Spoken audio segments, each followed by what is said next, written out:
Metales de transición o elementos de transición son aquellos situados en la parte central del sistema periódico, en el bloque D, ya que en todos ellos su orbital D está ocupado por electrones en mayor o menor medida.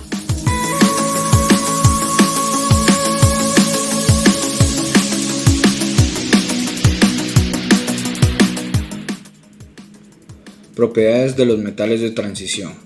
Son metales duros, con puntos de fusión y ebullición son mucho más elevados que los de los alcalinoternos y alcalinos. Esto debido a la disminución del radio atómico. Tienen una estructura compacta, son buenos conductores del calor y la electricidad, son dúctiles y maleables, son sólidos a temperatura ambiente, exceptuando el mercurio. Presentan una gran variedad de estados de oxidación. Los metales de transición poseen propiedades diferentes a las de los alcalinos y alcalinoternos. Son menos metálicos desde el punto de vista químico, pero más metálicos desde el punto de vista técnico, es decir, respecto a su dureza o ductibilidad. Son elementos un poco extraños, en el sentido de que al clasificarlos en la tabla periódica se parecen más por periodos, las filas, o por grupos, que son las columnas, como sería lo normal. Los metales de transición son muy importantes en los procesos biológicos. Presentan anomalías en cuanto al relleno de los orbitales, en la estructura electrónica de los elementos de un mismo periodo. Hay un salto del 3D3 al 3D5 y del 3D8 al 3D10. El hecho de tener los orbitales semiocupados les confiere mayor estabilidad. Los metales de transición se caracterizan por la posibilidad de actuar con varios números de oxidación, debido a los números huecos en los orbitales D. El número de oxidación 2 es el más frecuente. Pierden los dos electrones de la capa S2 y pasan al anterior periodo. Hacia el centro del periodo hay mayor multiplicidad. El salto electrónico en estos iones es de energías bajas, por lo que cae dentro del espectro visible. Estos estados de oxidación múltiple dan lugar a que los elementos sean paramagnéticos debido a la existencia de electrones desapareados.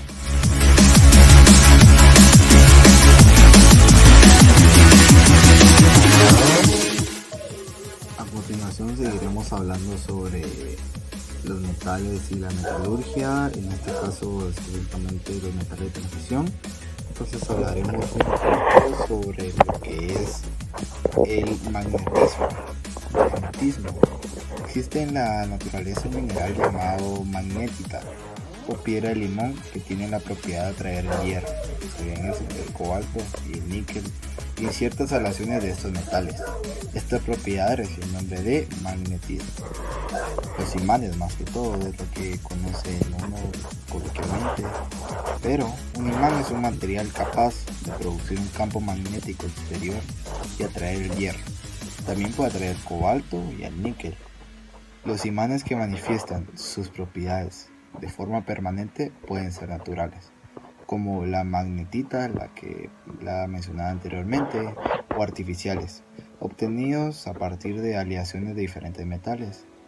Entonces, eso es lo que es un metal. Eso es lo que es un metal con un imán que atrae más que todo el hierro, el cobalto y el níquel. Pueden ser naturales o pueden ser artificiales. Podemos decir que un imán permanente es aquel que conserva el magnetismo después de haber sido imitado. Un imán temporal no conserva su magnetismo tras haber sido imantado. En este momento es hora de hablar del ferromagnetismo, propiedad de algunos materiales que hace que resulten intensamente imantados, permanentemente imantados cuando se sitúan en un campo magnético y conservan parte de su imantación cuando desaparece dicho campo. Ferromagnetismo es un fenómeno físico el cual se produce ordenamiento magnético de todos los campos magnéticos de una muestra en la misma dirección y sentido. Ha de extenderse por todo el sólido para alcanzar el ferromagnetismo, el cual un material ferromagnético es aquel que puede puede presentar claramente ferromagnetismo. La interacción ferromagnética es la interacción magnética que hace que los momentos magnéticos de cada material tienda a disponerse en la misma dirección y sentido. Al someterse un material ferromagnético a un campo magnético intenso, los dominios tienden a alinearse con este, de forma que aquellos dominios en los cuales los dipolos estén orientados en el mismo sentido y dirección que el campo magnético induzcan a aumentar su tamaño.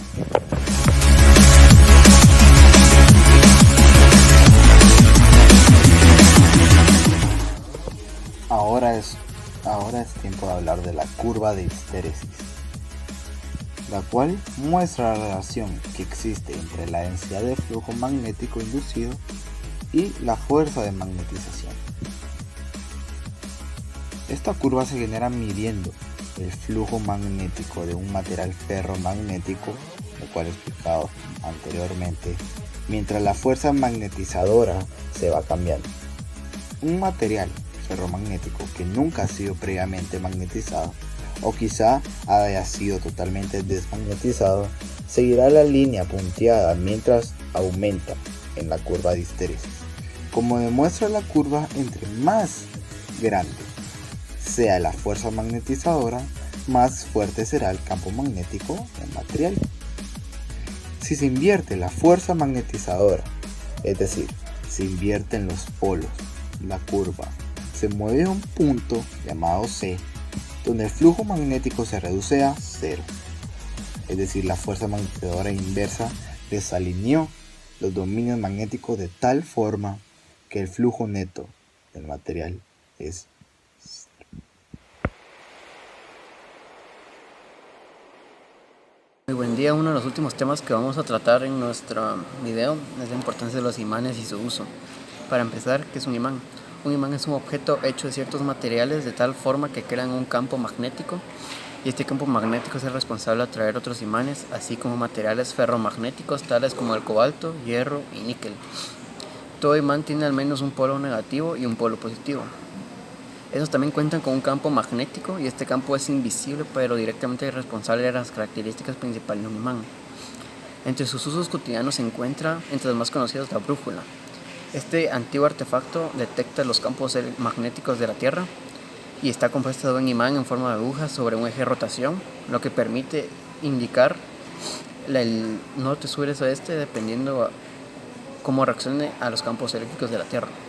Otras de las aplicaciones son las pantallas de la TV, los computadores, los altavoces, ventiladores, entre otros. Requiere de imanes para su funcionamiento, particularmente de los imanes electromagnéticos, los cuales solo funcionan cuando pasa electricidad sobre ellos.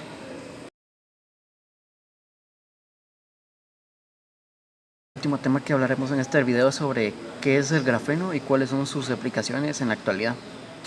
Este material está hecho de una capa de carbono de un solo átomo de espesor y tiene una gama de propiedades muy atractivas. Entre ellas se encuentra una alta resistencia y una alta conductividad térmica y eléctrica. Hoy en día se tiene previsto que este material se usaba en muchos campos, pero es necesario realizar las pruebas adecuadas para asegurarse la seguridad para los compradores. Entre sus futuras aplicaciones se encuentra la mejora de la ingeniería biológica, y se preguntará ¿cómo así? Este material posee propiedades especiales y podrían aprovecharse en forma de antibiótico o tratamiento contra cáncer. También, debido a su composición molecular y biocompatibilidad potencial, podría ser utilizado en el proceso de regeneración de tejidos. Otras aplicaciones sería en los plásticos hechos de grafeno. Debido a que este material es uno de los más fuertes, se podría utilizar y combinar con plásticos. El grafeno podría ser utilizado para reemplazar a los metales en la industria de la automoción y en la aeroespacial. Todo con el fin de que los coches y los aviones sean mucho más ligeros y que al momento de que se produzca un choque no sea tan desgarrador como los que son comúnmente todos los días. Por último, otro detalle es que la conductividad de los materiales compuestos de plástico y grafeno también ayudaría con las tormentas eléctricas o las interferencias,